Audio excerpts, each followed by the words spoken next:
Hey, Ra'eese, how are you? Yo, what's up, man? I'm doing all right. Good, good. This is Jeff Zimmerman with FightNews.com and excited to talk to you today. Yes, sir. So we'll get started. You got a big fight coming up against Eduardo Baez, 21-2, 7 knockouts, November 27th, a part of a Showtime triple header with Brandon Figueroa and Fulton unifying. How excited are you to be on this card? I'm excited. I'm excited to showcase my skills and just exactly, who I am. And yeah, it's my first time fighting in Vegas, so I'm excited. So you got a hell of a story. I was doing a little homework on you, and it seems like a lot of tough guys come out of Michigan. You had a tough upbringing with your dad, real strict on you. Your mom had some substance abuse issues. Can you talk a little bit about your childhood and kind of how you became a fighter? Yeah, well, I mean, I was athletically on my feet since the age of 3. I was in the karate gym, but I come from a hostile ass environment. Just hostile. Like every single day, somebody's getting slapped or somebody's getting push-ups. My dad would come home. It's 6 o'clock at night, and my brothers and sisters, a lot of us would act like we're sleeping. What kids, act like they're asleep at 6, 6 p.m. So it was just a real hostile environment, but it also gave me the work ethic that I have and the mentality that I have also.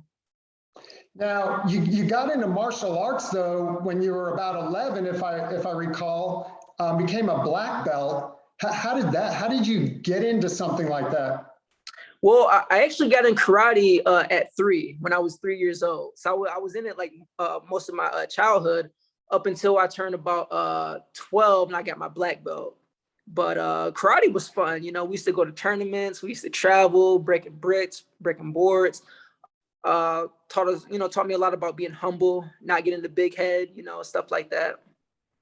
And then you got into boxing.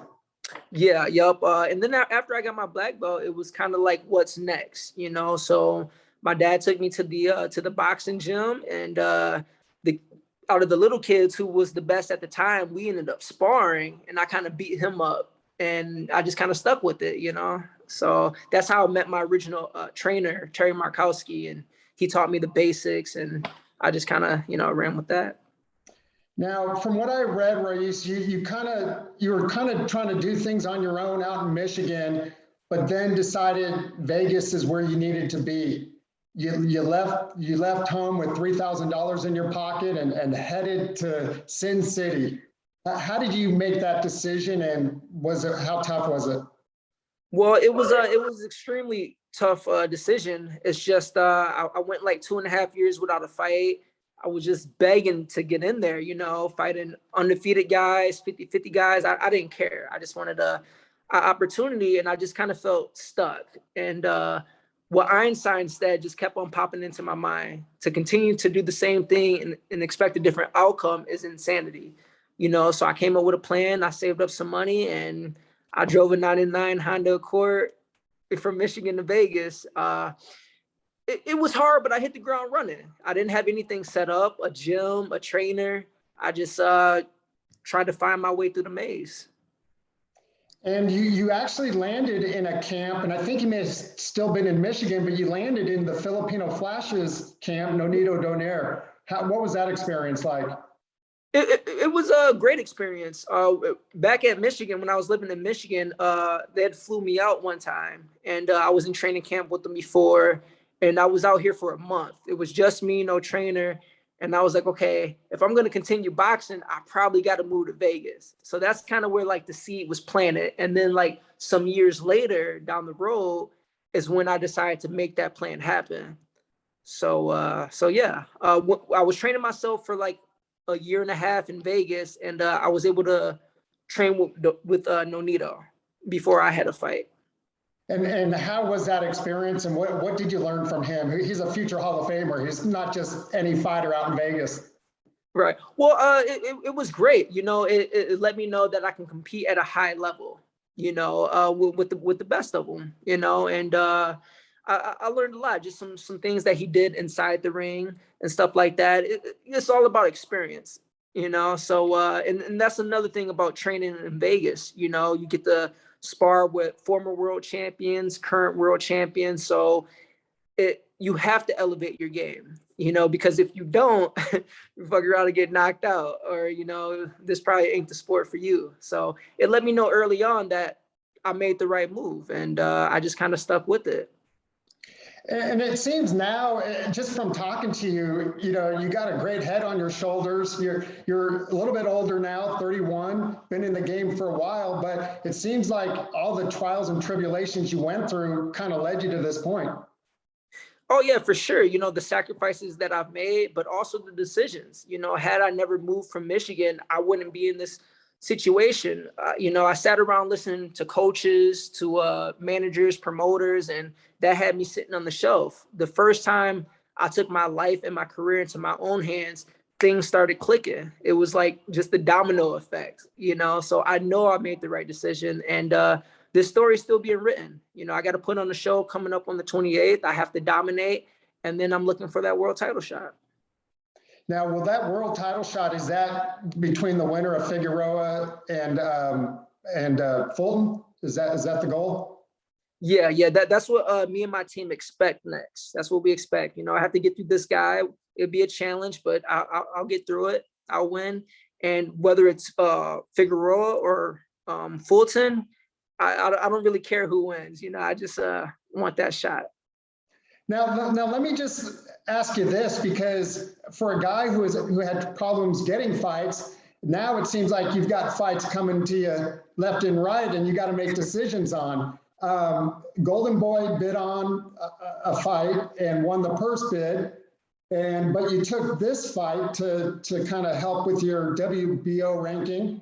It was previously scheduled, but then they put another fight out there for the WBA. And then also stripped your title after your biggest victory against Vic Pasillas. Can you explain that whole situation? Yeah, well, I mean, as far as them taking my title, you know, like if they don't want to count it as a real belt, that's fine with me. I want whatever matters, you know, so that's number one. Number two, I feel like, damn, I already won 2 world title eliminator fights with the WBA. I was sitting around waiting time and time again for my world title shot through the WBA. That, you know, that never happened. They're telling me I have to fight a third. And it's like, you know what? I think me and my team, we're just going to go in another direction, another path to the world title. And that's through the WBA, through the WBO. Yeah. The fact that you're fighting, though, that's all that matters. 100%. I'm excited to get back in the ring and do what I do. And I just have to show everybody exactly who Ra'eese Aleem is. Now, fighting on, you know, Showtime, obviously the big lights, they just had the massive card in Vegas with Canelo and Caleb Plant. I was there. Were you at that fight? And no, you weren't. But no, I wasn't able to make that fight. I was kind of tied up with some other things. Did you see the fight? Yeah, I did watch the fight. And what did you think of just that whole experience, sold out crowd at the MGM? Oh, you know, just electric. You know, it's like boxing is back. You know, like I fought in the bubble when there was no fans.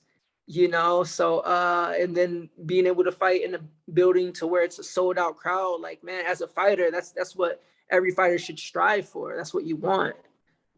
And obviously, fighting on Showtime will be your biggest fight to date.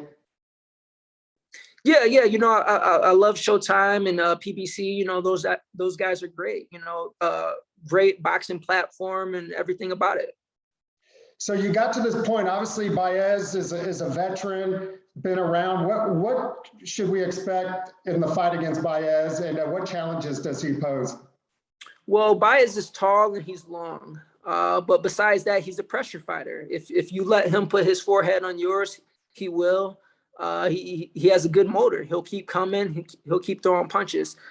My biggest advantage is he's never fought a fighter like me. You know, I have extremely fast hands, fast feet. I have power in both hands. You know, so I don't think he's going to be able to do what he wants to do, and we'll have to see how he responds to that. Do you expect it to go the distance? Well, you know, I want to stop everybody. So I don't care who I get in with. You know, I expect to knock him out. You know, that's just what I expect. I don't care if I'm up on all the scorecards in the 11th, 12th round. I'm trying to knock you out.